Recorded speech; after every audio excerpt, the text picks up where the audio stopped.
What's up, guys? Welcome back to my channel. I always love being here with you. My name is Brittany Moffra.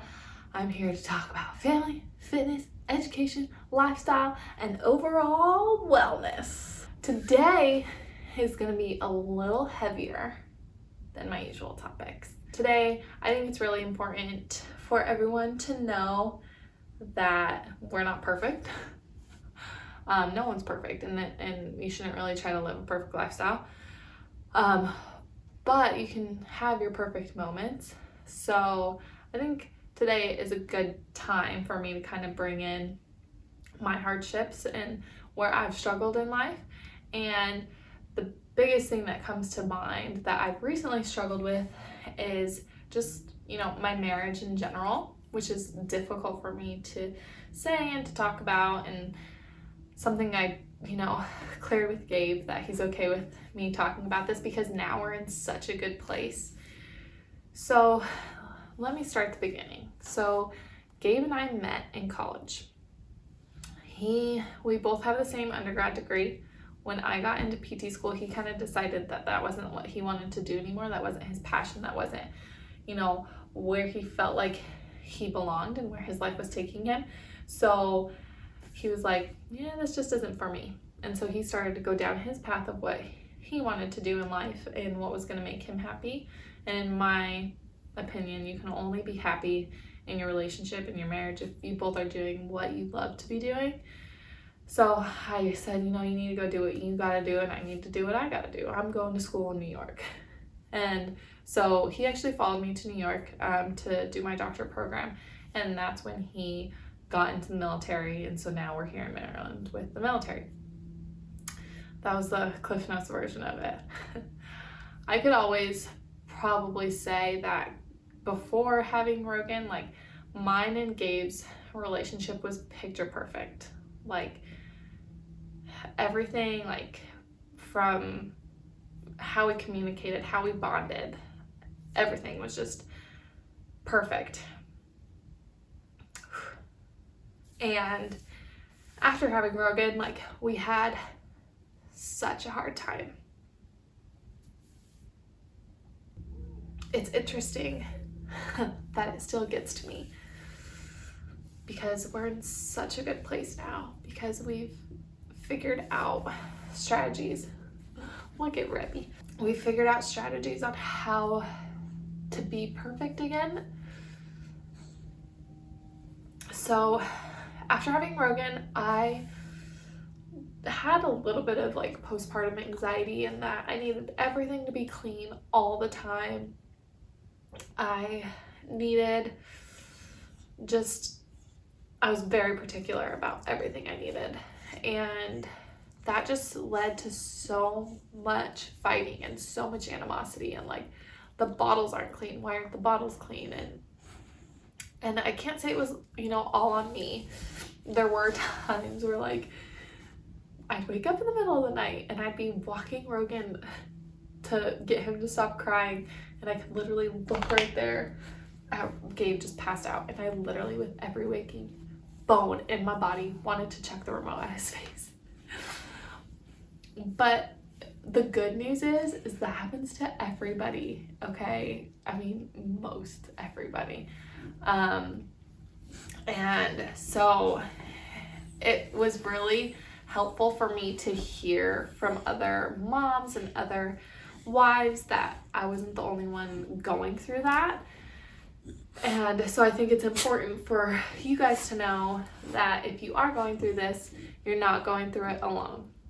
Ready? Can you come up here? Up here. Thank you.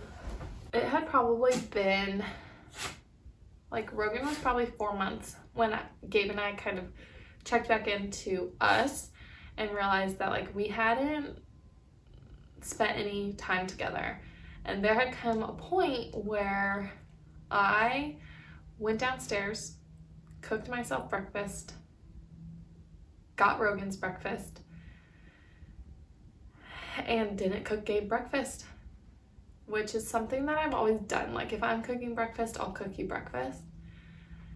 And it cued into me that I just didn't even care if he wanted breakfast or not.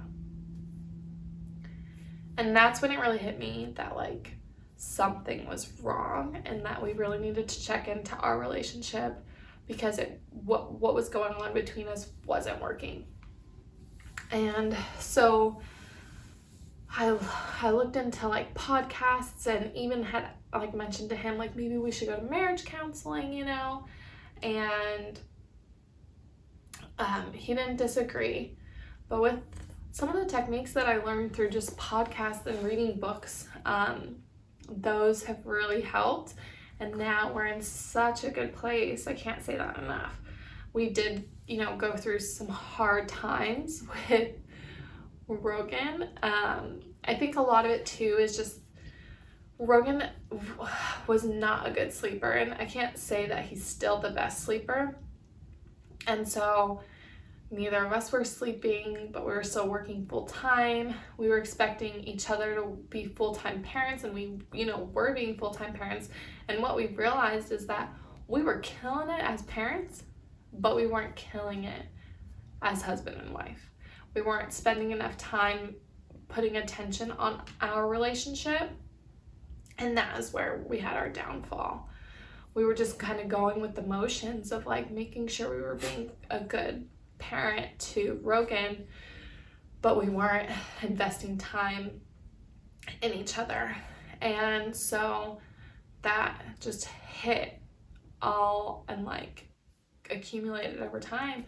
But what I learned through listening to podcasts and listening to or reading books is that you need to check in with each other. This is the most important thing that we started doing, is that initially we started every night doing a check-in. Check-in today. What did I do that you appreciated? And what did I do that you didn't appreciate, or that like kind of triggered you? And doing that every night was so helpful, because we were able to go, okay, you didn't like that. This is how I'm going to change it for the future. Or I did that because of this. We really tried not to make excuses for why we irritated each other that day. And it was always so nice to hear what that person appreciated you doing throughout the day. Even if it was the same thing as yesterday, like, oh, you did the dishes yesterday, but tonight, like, I'm really, really happy you did the dishes so that I could put Rogan down. It can be, you know, the same thing. And then it also cues you in on what you kind of need to change and what you've done that's irritated that person and how you can change it for the future. As well as we started having little like date nights. Either you can do date nights at home, you know, we bought some games and now we have little game date nights at home, which we're probably due for one, which is really fun because we just get to, you know, spend time with each other and connect and bond and have a glass of wine, and it's really nice. Through those strategies and through just like communicating, like he does say that like I nag a lot, but in my head, if I don't communicate with you right now what's pissing me off, it's gonna bubble up, it's gonna fester, and then it's gonna become a huge thing. So for him, it took him a while to kind of understand that I need to communicate this with you right now, otherwise I'm gonna be a hellstorm later on. So I mean, we still have, you know, some struggles, but we are just so much happier. And so my message across for this whole video is that, first off, if you just had a child and your significant other is pissing you off, it's normal. Talk to others about it. Talk to your significant other about it. Do nightly check-ins. Once our nightly check-ins became a little redundant, then we started doing like weekly check-ins. Sorry, I'm like emotional, so my nose is running. We started doing weekly check-ins.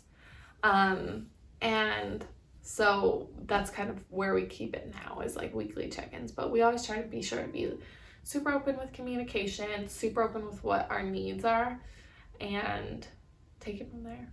I recommend investing in your relationship.